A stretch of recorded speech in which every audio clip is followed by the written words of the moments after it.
Ray, it's okay. I'm okay. I still remember her eyes the night everything shifted. Not my girlfriend's, though it would have been easier if it were. No, it was her sister, Eden, standing in the hallway, half lit by the soft kitchen glow, damp hair clinging to her collarbone like threads of silk. She wasn't supposed to be there. I wasn't supposed to look. But I did. And she noticed. She noticed everything. 2 months earlier, life felt simple. A steady job, a decent apartment, a relationship that looked perfect from the outside. Her name was Talia. To everyone else, we were effortless, polished, romantic, curated. But perfection can be its own kind of cage. Behind closed doors, there were rules. Don't talk about the past. Don't post us online. Don't stay over without notice. Don't touch her unless she reached first. I convinced myself it was about boundaries, about healing. In truth, I was shrinking. Quietly, slowly, almost beautifully. If you didn't look too closely, then Eden arrived, fresh out of a breakup, carrying chaos like it belonged to her. She was everything Talia wasn't: loud, unpredictable, messy in a way that made the room feel alive. The kind of girl who'd steal the last slice of pizza and dare you to fight her for it. I told myself I didn't like her. That should have been my first warning. It started small. Glances that lasted a second too long. Shared laughter over breakfast while Talia barely looked up from her phone. Accidental touches in tight spaces that didn't feel accidental at all. I told myself I was imagining it, that I was loyal, that I was safe. Then came that night. She leaned in the doorway, wrapped in something soft, her presence quiet but impossible to ignore. No teasing, no smile, just a look that felt like she could see straight through me, like she understood what I was trying not to admit. I should have walked away, should have gone back to bed, should have remembered every warning. Instead, I stood there, caught between what I had and what I was starting to feel. The first time we met, she was barefoot on the kitchen counter, eating cereal straight from the box like she owned the place. Talia hadn't even told me she was moving in, just a quick message, nothing more. And suddenly, there she was, like a storm settling into my quiet routine. She noticed everything about me within seconds. Teased me like she'd known me for years. Shook my hand like we were sealing some unspoken deal. That warmth lingered longer than it should have.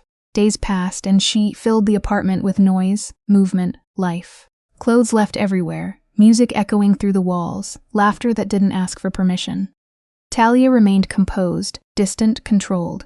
Eden was the opposite, raw and unfiltered, and I was stuck somewhere in between, trying not to look, trying not to feel, failing at both. Then came the weekend. Talia left for a work retreat. Her warning lingered after she walked out. Don't let Eden push your boundaries. Saturday night brought heavy rain, the kind that makes everything feel closer, more intense. Eden and I sat in the living room, sharing popcorn she had overloaded with chili powder, watching a movie neither of us really cared about. What mattered was the space between us. Too close. Not close enough. She spoke casually, but her words carried weight. She questioned things I hadn't let myself think about. About love. About whether what I had was real. I gave the answers I was supposed to give, but even I didn't believe them. The silence afterwards said more than anything I could have said out loud. That night, sleep didn't come. Her voice lingered, her questions echoing. I stayed in bed, staring at the ceiling, listening to the faint sounds of her moving through the apartment. Wondering why everything suddenly felt so uncertain. Morning came quietly. She sat at the kitchen table, wrapped in one of Talia's oversized sweatshirts, looking smaller than usual. Tired, thoughtful, different. We barely spoke at first. Just two people sitting with something unspoken between them. When she finally broke the silence, her words felt heavier than the moment itself. Not dramatic, just honest in a way that made it hard to ignore. She understood something I had been avoiding. That feeling of knowing something isn't right, and choosing to stay anyway. I recognized it instantly. I just didn't admit it. So I did the only thing I knew how to do. I stayed quiet, focused on small, meaningless things. Let the moment pass without giving it a name. Later that day, I tried to distract myself. I cleaned, I organized. I moved through the apartment like routine could fix what was starting to unravel inside me. But some things don't stay buried. Some moments don't fade. And that was the beginning of everything falling apart. I kept myself busy. Laundry, shelves, anything that could make the apartment feel controlled again. I even arranged the books by color, something Talia used to tease me about. Said it looked like I was trying too hard to be aesthetic. Maybe she was right. Maybe I had always been trying too hard to fit into a life that never quite felt like mine. While folding towels, I found one of Eden's t-shirts mixed in. Soft, worn, carrying the faint scent of citrus and something warmer beneath it. I held it longer than I should have. Guilt followed instantly. I dropped it like it burned. By evening, the heat settled heavy in the air. The apartment felt still, like it was waiting for something to happen. I sat on the couch with a book I wasn't really reading, letting the silence stretch. Eden broke it. She walked in and dropped beside me with a dramatic sigh, filling the space without asking. Restless, bored, alive in a way that made it impossible to ignore her. Her knee brushed mine. I shifted slightly. She didn't. She suggested a game. Something simple, something harmless. Just truth. It didn't stay harmless. Her first question cut deeper than expected, pulling something honest out of me before I could soften it. I admitted I didn't want to be treated like something broken, something to be fixed. She understood that without needing it explained. When it was her turn, she didn't hesitate. She looked straight at me, steady and certain, and asked for the one thing I wasn't saying. I had nothing, or maybe I had too much, and none of it could be spoken. The silence answered for me. The game faded after that. A show played in the background, forgotten. At some point, she fell asleep on the couch, her usual sharp edges gone, replaced by something quieter, more fragile. I watched her longer than I should have, noticing the calm in her breathing, the softness she never let anyone see. Something shifted in me then. Something protective. Something dangerous. I covered her with a blanket and went to my room, but sleep didn't come. All I could think about was the way she saw me. Not as part of a perfect picture, not as someone easy or safe, but as someone real. Messy, uncertain, alive, and the way she looked at me had changed too. It wasn't curiosity anymore, it was intention. The next morning, Talia called. I stepped onto the balcony, needing distance, needing air. Her voice was bright, easy, untouched by anything unraveling back home. I kept my answers simple, controlled. Said everything was fine, it wasn't. She mentioned Eden, casually at first, then more carefully. A warning hidden in familiarity. Eden liked to push people, especially the ones who seemed steady. I didn't know whether to take that as a compliment or a threat. Maybe both. That evening, Eden stayed in her room. I told myself it was better that way, easier, but when I passed by, the door was slightly open. She lay on her bed, headphones in, lost somewhere else, mouthing lyrics to a song I couldn't hear. I didn't look away. Something was changing. Not just between us, but inside me. A line I hadn't noticed before was starting to surface, made visible by everything I was trying not to feel. The crack came later. I got home late after walking aimlessly, hoping movement would quiet the noise in my head. It didn't. The apartment was dim, filled with the faint scent of wine and vanilla. Eden was sitting on the floor, the TV casting flickering light across her face, a half-empty bottle beside her. She looked up the moment I walked in, like she'd been waiting. There was something different about her.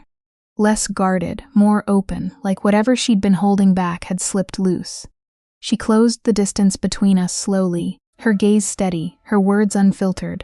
She spoke about things no one else said out loud, about the way I let myself disappear, about the way I stayed quiet when I should have taken space for myself.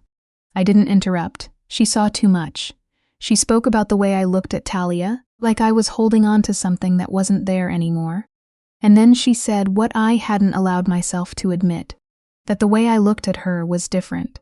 Not something I embraced, but something I fought. I tried to stop it, tried to remind both of us of what stood between us. But the truth had already been spoken, and it couldn't be taken back. When she asked for something real, just acknowledgement, just honesty, I gave it, and that changed everything. For a moment, everything stilled. Then she reached out, her touch barely there, but enough to send something sharp through me. I stepped back immediately, breaking whatever had almost happened.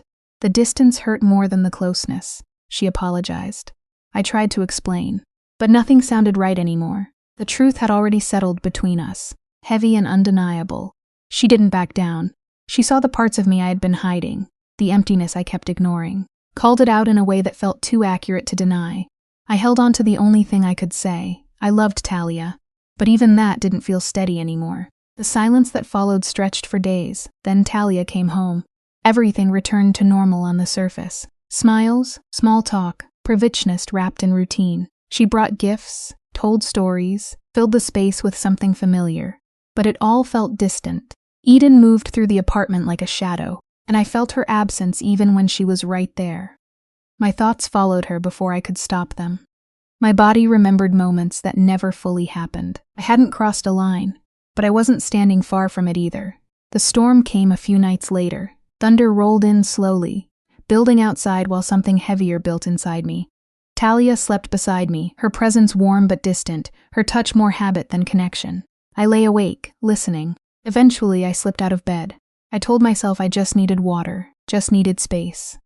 But my feet carried me somewhere else entirely. Her door was slightly open. I paused, knowing exactly what I was doing, even if I refused to say it out loud. Then I pushed it open. Eden was awake. She looked up the moment I stepped inside. No surprise. No hesitation, just understanding. I closed the door behind me. She didn't ask why I was there. I didn't explain. I sat beside her, and for a while we just listened to the thunder outside. The silence between us wasn't empty. It was full of everything we weren't saying. I told her I hadn't come for anything, that I didn't even understand who I was around her anymore. Her expression softened. No fire, no teasing, just something quieter, heavier. She said maybe this version of me was the most real one. And that truth settled deeper than I wanted it to. Pretending has a way of wearing you down. It hides in small habits, forced smiles, automatic responses, conversations that fill space but say nothing. I had become fluent in all of it. Talia didn't call it out at first. Maybe she saw it and chose silence the same way I did. We both leaned on routine to keep things intact, covering cracks with familiarity and well-timed affection. But routine doesn't fix what's broken. It only delays it. One morning, I realized I couldn't remember the last time I had truly laughed with her. Not the polite kind, not the easy kind. The real kind that leaves you breathless. That memory came back easily when I thought of Eden. And that realization unsettled me more than anything else. Eden, meanwhile, grew quieter. Not cold, just distant. Her energy pulled inward, like she was waiting for something I wasn't giving. I kept my distance too, knowing that if I admitted I missed her, I would have to face everything else that came with it. Talia eventually noticed the shift. She pointed out how distant I seemed, how distracted. I gave her simple answers, safe ones. Said I was tired. Said it was work. She accepted it, or at least didn't push further. But the truth sat between us, unspoken and heavy. The distance between Eden and me stretched over days. We spoke only when necessary, our conversations reduced to routine exchanges. But the silence carried more weight than anything we could have said. Eventually, it broke. One night in the kitchen, she confronted it directly. There was no humor in her voice, no softness, just exhaustion. She said it felt like she didn't exist to me anymore. I told her I was trying to do the right thing, but even as I said it, the words felt hollow. She didn't accept that. She reminded me that I had already acknowledged the truth between us, that I had seen it, and then stepped back as if it meant nothing. That kind of withdrawal hurt more than denial ever could. Her words cut deeper than I expected because they were true. I had been so focused on avoiding being the wrong person that I had started becoming no one at all. I told her I needed space. She answered with a quiet kind of clarity. I had already created all the distance there was. Then she left the room, and the silence she left behind stayed longer than she did. That night, lying beside Talia, sleep felt impossible. I watched her breathing, steady and calm, and felt the weight of everything I hadn't said pressing down on me. She didn't deserve uncertainty, didn't deserve to be part of something unraveling. But guilt doesn't erase feeling. It just buries it under something heavier. The next day, Eden was gone. A note on the fridge, simple and direct. She needed space, needed distance from everything that had been building. She didn't answer messages. The quiet that followed filled every corner of the apartment. Talia noticed the change almost immediately. She watched me more closely, trying to understand something she couldn't quite name. Eventually, she said it out loud. Something wasn't right anymore. She wasn't angry, just tired. She described the distance she felt, the hesitation in my reactions, the way I seemed to pull away without explanation. She didn't accuse. She just acknowledged the truth we had both been avoiding. I had no real defense. Later that night, standing alone on the balcony, everything felt louder in the quiet. I kept thinking about when I had stopped being honest with myself. Not just about Eden, but about everything I had been ignoring. Without Eden, the apartment felt emptier than it should have. Peaceful in a way that didn't feel alive. I told myself it was for the best, that things would settle, that I would find my way back to what I had before. But that wasn't true. I missed her. Not just her presence, but the way she made everything feel immediate, real, unfiltered. I missed the energy she brought into spaces that had started to feel stagnant. Talia tried to close the gap. She made an effort, small gestures, conversations, attempts to reconnect. She was kind, attentive, trying to rebuild something she didn't fully understand had already shifted.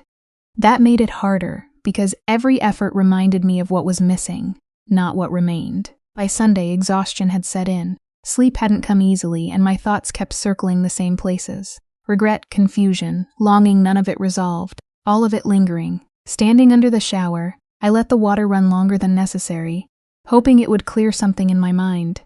It didn't. When I stepped out, there was a message from Talia. She suggested going out, spending time together, trying to reset things between us. I agreed. Before answering, though, I found myself in Eden's room. The scent of her presence still lingered, familiar, distinct. I sat on the edge of her bed without thinking, picking up something she had left behind and holding on to it longer than I should have.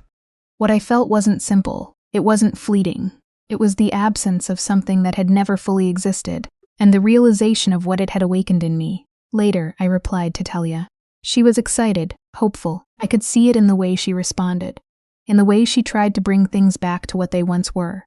Brunch the next day was calm, comfortable on the surface. She wore something she loved, ordered familiar meals, smiled the way she always had. And I sat across from her, present but not fully there, aware of how much had changed beneath everything that still looked the same. She laughed at her own jokes, the same way she always did. Her hand found my arm out of habit, a touch that used to melt me without effort. This time, I just sat there, waiting for her to notice the distance, the tightness in my smile, the way my eyes kept drifting to the door, as if something, or someone, might walk through it. But she didn't say anything. Maybe she didn't see it. Maybe she did and chose silence, the same way I once chose to ignore the truth about us. When the check came, she reached across the table, her voice soft, hopeful. She wanted us to be better. I nodded, because it was easier than explaining the fracture I couldn't fix. Then she asked if we were still us. The answer sat heavy in my chest. I met her eyes and told the truth. I didn't know. Her smile faded just enough to show she already understood. The drive home passed in silence. That night I lay awake, staring at the ceiling. The bed felt too large, the air too dense, and the ache in my chest lingered like something bruised that I couldn't stop pressing. Morning broke with the sound of the front door. Footsteps. A bag hitting the floor. Her voice, Eden. I rushed out, heart racing, finding her near the door. Hoodie, worn jeans, guarded expression. She said she wasn't there to talk, just to grab her things. She had somewhere else to stay. I tried to keep it simple, steady. But when she turned to leave, something in me broke through the restraint. I asked her to wait. The words that followed came too fast to stop. I told her I missed her. Not occasionally, not when it was easy, but constantly. The truth settled between us, raw and exposed. She looked at me, searching, weighing every word. The space between us filled with something heavier than before.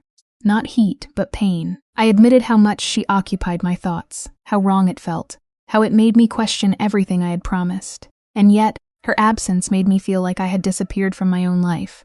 Her eyes softened, but she didn't move closer. She just told me, quietly, to come find her. Then she left again. Sleeve didn't come that night. Her voice lingered, repeating in my head, blurring the line between invitation and challenge. I wanted to follow it, but I stayed where I was, unsure whether courage or fear was stronger. Days passed in a slow, restless wait. I found excuses to leave the apartment, hoping to catch a glimpse of her somewhere familiar. Every sound in the hallway felt like it might be her. It never was. Talia suggested a weekend away, something to fix what she could feel slipping. I refused, hiding behind work, knowing the real reason was something I couldn't say. Then one evening, in the middle of rain and routine, I saw her again. She stood at the base of the building, pacing, as if deciding whether to stay or go. When she looked up, there was no relief in her expression, only tension. We went upstairs in silence. The apartment was empty, but it didn't feel free. It felt watched, like the walls held everything we had been avoiding. She retrieved what she claimed she came for. But neither of us believed that was the real reason. When she finally spoke, her voice carried uncertainty, as if she needed confirmation that what existed between us hadn't been imagined. I told her it hadn't. That truth pulled us closer again, slowly, carefully. Not enough to touch, but enough to feel everything that stood between us. She admitted how unstable it made her feel, how every step forward was met with hesitation. I answered honestly. I stepped back because I knew I wouldn't stop if I didn't. That was the line. I closed the distance just enough to feel her presence fully, our foreheads touching, breaths uneven, hearts racing in sync. Time stretched in that moment, suspended between decision and consequence. Then I pulled away. Not yet. The words felt weak compared to everything else, but they were all I had left to hold on to. She understood, even if it hurt. The space between us returned, colder than before. She left again, this time with a final truth. If I wasn't going to choose her, I needed to stop acting like I already had. After that, I tried to forget. Tried to bury the memory of how close we had come. But wanting doesn't disappear just because it's inconvenient.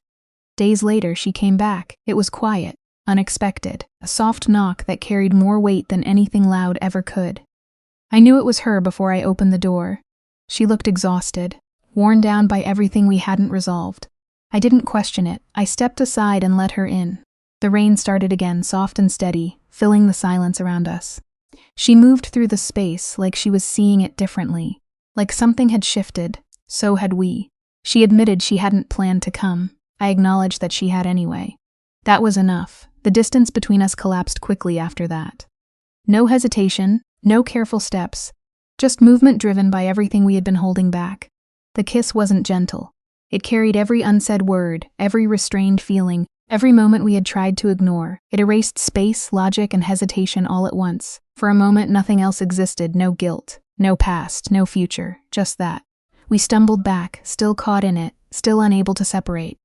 Her touch was certain, grounding, like she was afraid I might disappear again, and I held on to her, just as tightly. But even in that intensity, a boundary remained somewhere inside me. When everything threatened to go further, I stopped. The moment froze again, this time heavy with everything we hadn't resolved. I told her I couldn't go all the way.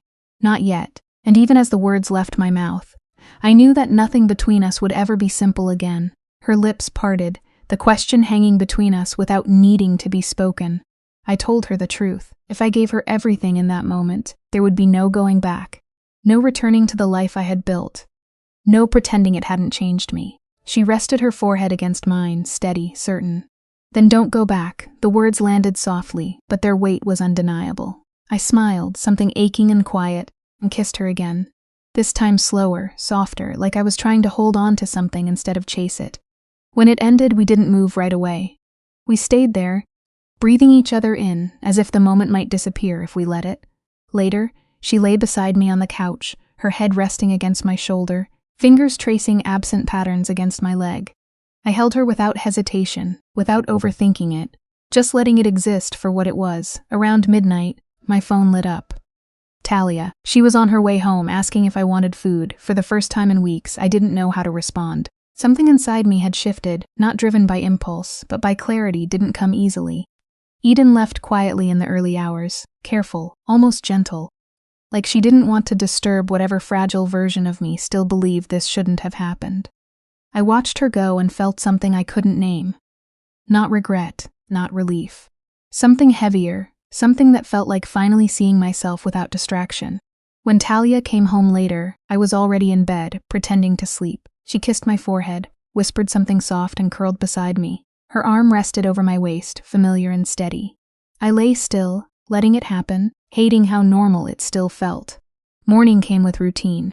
She moved through the kitchen, making breakfast, humming under her breath like nothing had changed, like everything was still intact.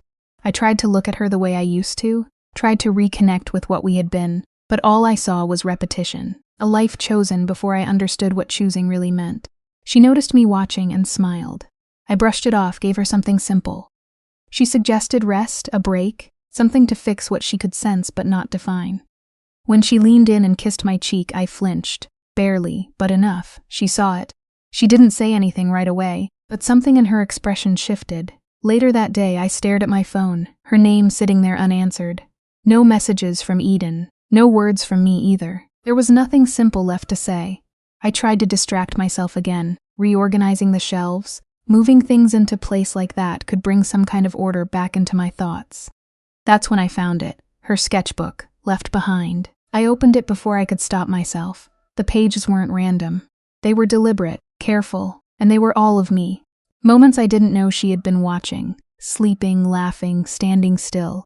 Not drawn with distance, but with attention, like she had been trying to understand something deeper than what she saw. It wasn't just art. It was recognition. Talia walked in before I could close it in time. The shift in her expression was immediate. She didn't need an explanation to know something wasn't right. Her voice stayed calm, but there was something underneath it. Sharp, controlled. She asked what I was doing, why I had it. I gave her the simplest answer I could, but it didn't hold. She brought up the distance between us, the hesitation she had started to feel. Then she said it plainly, naming the possibility I had been avoiding. Her sister, the word alone carried everything. I denied it too quickly, too forcefully. It didn't matter. The truth had already begun to surface. She didn't argue. She just stepped away, leaving the silence behind her heavier than anything she could have said. That night, the distance between us became real. No touch, no reassurance, just quiet and the slow realization that something had already shifted beyond repair. The next day, I reached out to Eden. We met in the park, neutral ground, far enough from everything that had become complicated. She was already there, sitting beneath the trees, sketchbook resting in her lap. For a moment, I hesitated, unsure if I still belonged in that space. Then she looked up and smiled, not the teasing kind, not the guarded kind. Just something simple and real. I sat beside her, and for a while we said nothing. The quiet felt different here, not heavy, just present. Eventually, the truth came out, the fear, the confusion, the weight of what had already happened. Neither of us tried to deny it. Neither of us pretended it didn't matter. She admitted she didn't regret what we shared. I admitted that I did, not because of what it was, but because of who it hurt. That truth stayed between us, unresolved. She spoke about the drawings, about how they came from something she hadn't felt in a long time. Not impulse, not distraction, something real. I listened, seeing her more clearly than I ever had before. Then she said something that stayed with me. It wasn't about being chosen over someone else. It was about recognizing someone who had forgotten what it felt like to be chosen at all. That broke through everything I had been holding in. I told her what it felt like from my side, like living two lives at once. One built on habit and expectation, the other uncertain, unsteady, but honest in a way I hadn't experienced in a long time. With her, I could breathe. She listened without interrupting, without trying to fix it. Then she looked at me with that same quiet certainty and told me the only thing that mattered now. I had to figure out which version of me was real. And for the first time, I understood that avoiding the answer wasn't an option anymore. She told me she wasn't asking me to leave anyone or destroy my life. She only wanted me to stop lying to myself. When her fingers touched mine, there was no pressure in it, just presence, just truth. I held her hand like it was the only thing keeping me anchored. The sun dipped lower, shadows stretching across the lake. I admitted the fear again, the same one I hadn't been able to shake. She didn't try to take it away. She just told me to feel it, to stop letting it keep me stuck. Standing there with her, everything felt strangely clear. The connection didn't feel rushed or reckless. It felt familiar, like something I had known long before I allowed myself to recognize it. She walked me home but stopped at the steps. We lingered there, caught between what we wanted and what we weren't ready to become. I didn't know what would happen next. She didn't try to define it. She only reminded me that pretending nothing was happening was no longer an option. Her goodbye was gentle, a kiss on my forehead that carried more meaning than anything louder could have. I watched her walk away, and for the first time in a long time, I let myself cry without holding it back. Some moments arrive with a kind of weight you can feel before they fully unfold. That evening carried that weight. Talia came home early. I was in the kitchen, moving through routine like it could still hold everything together. It couldn't. I hadn't told her where I had been, what had already happened, what I had finally admitted to myself. She walked in quietly, her expression unreadable. The conversation started simply, but it didn't stay that way. She told me she had seen Eden earlier that day. The mention alone shifted everything. The silence that followed was sharp, precise, unavoidable. She spoke about the distance between us, about how she had tried to believe it was temporary, something that could be fixed with effort. But standing there, she couldn't recognize what we were anymore. I admitted the truth. Not all of it at once, but enough. Enough for her to understand that something had changed long before I had the courage to name it. I told her I hadn't meant for it to happen, but that something had been building, something I had been too afraid to confront. She asked the question that mattered most. I answered honestly. No, I hadn't crossed that final line. But the truth didn't stop there. When she asked about the kiss, I didn't deny it. That silence was answer enough. She stepped back, not dramatically, just enough to show that something inside her had shifted. The calm in her voice made it worse than anger would have. It wasn't the act itself that broke her. It was the realization that she had felt the distance all along and kept trying to hold on to something that was already slipping away. Her words landed with a clarity I couldn't escape. She had been building a life, believing we were moving forward together. I had just been standing beside her, no longer fully present. There was nothing left to defend. She packed a small bag, not in a rush, not in anger, just with quiet certainty. She said she needed space, needed to step away from a place where she felt like the last person to understand what had already ended. Then she left. The silence that followed wasn't like the others. It felt final. I collapsed into it, letting everything I had been holding back finally surface. For days I stayed inside, disconnected from everything, including the one person who might have understood. The quiet wasn't empty. It was overwhelming, filled with everything I had avoided. Her last words echoed again and again, because they were true. Somewhere along the way I had stopped showing up, not just for her but for myself. Eden reached out after a few days. A simple message, nothing demanding, just concern. It took time before I responded, but when I did, I didn't hide the truth. I wasn't okay. She didn't try to fix it. She just made space for it. We met again in the same park. This time, I didn't hesitate. I sat beside her, carrying everything I hadn't been able to process alone. She already knew what had happened. She didn't need details. I told her what I felt. No more avoidance, no more half-truths. I wasn't sorry for recognizing the truth, but I was sorry for how long it had taken me to face it. She listened without interrupting. Then she asked the question that mattered most. Not about what we had done, but about what she meant in all of it. Whether she had just been an escape. The answer came easily this time. She wasn't an escape. She was a reflection. She showed me the parts of myself I had been avoiding, the version of me I had been trying not to become. She made it clear she didn't want to be a mistake or something hidden. I told her she wasn't either anymore. For the first time, we met each other without hesitation. No looking away, no pretending. I didn't promise her anything beyond the truth I could give. I didn't know where this would lead. She didn't ask for certainty. She only wanted something real, something that could begin without lies. We stayed there for hours, not touching, not crossing any lines. Just existing in the same space, letting everything settle. She showed me a new sketch. This one was different. It wasn't a version of me unaware or distant. It was someone awake, present, standing at the edge of something unknown but ready to face it. When we parted, she didn't ask for guarantees. She only left me with something simple. If I came back, it had to be for the right reasons. Not guilt, not fear. Truth, I didn't go home right away. I walked along the lake, letting everything sink in. For the first time since everything had broken, I allowed myself to imagine something beyond regret. Later, standing in front of the mirror, I saw something unfamiliar but real. Not happiness, not yet, but presence. Like I was finally stepping back into my own life instead of watching it from the outside. Talia had been gone for days. The silence she left behind was different from the others. It carried memory, routine, everything we had built together.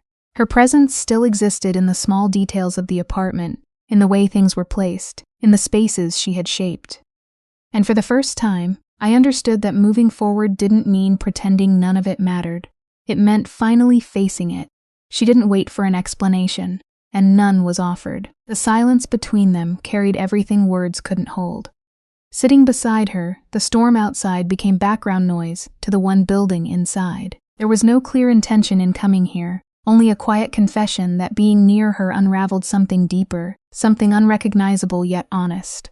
Around her, identity felt less like a role and more like a truth still forming, and that truth was terrifying. Pretending had always lived in the smallest gestures. Polite smiles, automatic replies, the quiet performance of being fine. Over time it became a language, one spoken fluently without ever questioning its cost. With Talia, routine masked the fractures. Their connection moved like clockwork, steady but hollow, maintained more out of habit than presence. Laughter had faded into something rehearsed, and the absence of it said more than any argument ever could. Eden, in contrast, existed without filters. With her, everything felt immediate, unguarded, alive. That difference lingered, unsettled, impossible to ignore. Distance grew not through dramatic conflict, but through quiet withdrawal, unspoken truths stacking between them until silence itself became unbearable. When Eden finally broke through that silence, her words carried exhaustion more than anger. Being pushed away in the name of doing the right thing didn't feel right at all. It felt like erasure. And in that moment, it became clear that avoidance wasn't protection. It was disappearance. Guilt settled in heavily, but it didn't erase desire. It only buried it deeper, where it grew harder to confront. Even as Talia tried to restore what once felt natural, the effort only highlighted how much had changed. Kindness remained, care remained, but connection had slipped into something distant, something remembered rather than lived. Eden's absence created a different kind of silence, one that echoed. Her presence had filled the space with something raw and real, and without it, everything felt dimmer. Missing her wasn't confusion. It wasn't temporary. It was clarity emerging in a form that couldn't be denied anymore. When they met again, there were no dramatic declarations. Only the quiet acknowledgement of something undeniable. The tension between restraint and truth stretched thin, every moment balanced on the edge of a decision not yet made, close enough to feel everything, but still holding back, still resisting the final step that would change everything. Eventually, resistance gave way. The connection that had been building, restrained, and denied finally surfaced without apology.